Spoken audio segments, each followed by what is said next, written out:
We are going to be making these pot holder towels in my tutorial today, and this is one that I just completed. So I'm going to go through the materials that you will need first, and then I will kind of show you the first steps to the project. So what you will need to do this project is one microfiber towel. I like to get these at the Dollar Tree. You can use any type of dish towel, but the Dollar Tree has nice and thin ones, and those work really well for going under your machine. So you'll need one towel, and then you will also need one pot holder that's going to match your towel. And again, you're going to want something that is nice and thin, that way it can fit under your presser foot.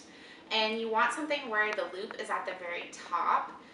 You don't want the loop in the corner, otherwise you have to move it, and that's just an extra step. And then the last thing you're going to need is a button. I have a little jar here of them, but you'll probably want a button about maybe a little bit smaller than the size of a quarter. So that's the third thing you need. And then of course your machine and some scissors. So I'm going to go ahead and go through the first step of this project with you. So you're going to want to take your towel and fold it the short and fat way. And you'll kind of see where it has this crease on top. That's going to be the first place you're going to make your stitch. But to make sure that you sew a straight line, I like to take my pen and just mark the very, make a line right here. That way I'll know that's where I'm going to sew. So I'm going to go ahead and do that real quick.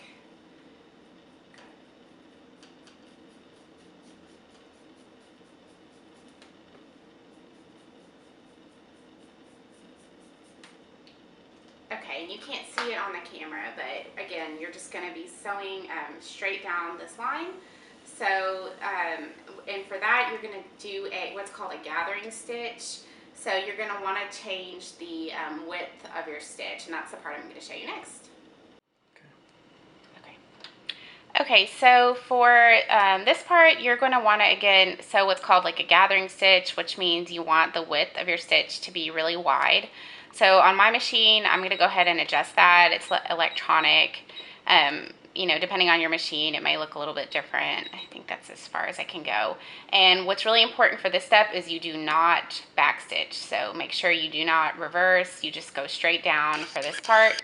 And you're going to also want to leave your thread tails really long before you cut it. So I'm going to go ahead and kind of just go through this.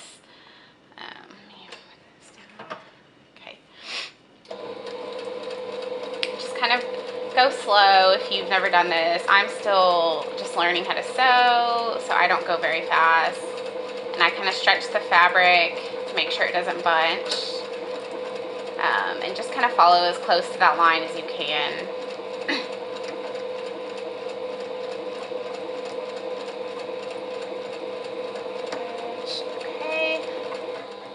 Okay, so I'm going to lift this up, and again, you'll notice I'm going to keep this really long. That's important. So I'm going to cut my thread. Okay, and now I'm going to show you how pull the thread. That way it is the same width as your pot holder. And my husband Chris is nice, and he's filming me, so if you hear me whispering, I'm just making sure he can still see me in the shot. You're going to take the bottom thread of your towel on each side. So take the one on the bottom. Let's see if I can find mine. You may kind of have to dig for it a little bit. I think this is the right one. Yeah. So you're going to take those, and then you're just going to scrunch the fabric. Let's see, that one's not. Sometimes you got to kind of pull a little bit, but eventually, there it goes. You just bunch it, and again, you're going to want to match it to the width of your pot holder. So I just kind of pull mine for a little bit until I kind of hold it up here. Let's see, yeah, I need to go a little bit smaller. So keep doing that until you get to the width of your pot holder, and then I'm going to show you the final step in making your towel. Okay, so this next step, we're going to actually be sewing the pot holder to the towel. And what you're going to want to do is pin the pot holder, the right side of the pot holder facing the right side of the fabric. So the part that you should be seeing is the part that has the tag. And you're going to want to make sure that you put your pins in so they're you can kind of pull them out so they're facing, actually I did that the wrong way. They should be like this. You want the pins facing, the ball of the pins facing towards you, so they're easy to pull out while you're sewing. So again, we're just going to be sewing a regular stitch straight down the center here, and you'll make sure that your gathering part right here is matched up directly with the middle of your pot holder. And this stitch is just a regular straight stitch. I went ahead and changed my width of it to 2.6, so you just want regular spaces in between, and you do want to back stitch. So make sure that you back stitch. So I'm going to go ahead and run that through. Okay. And again, back stitching just makes sure that you secure a knot. So you're going to sew forward, and then you're going to reverse a little. Oops. What's going on? There we go. Okay, then go forward again. And I'm just going to kind of move this slowly so you can see, but just going straight down the middle so your pot holder will be sewn to your towel.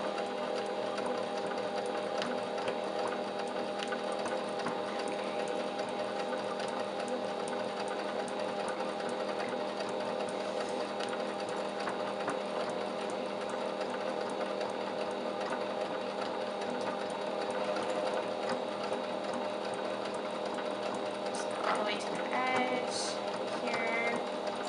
Okay, and you're going to again make sure you back stitch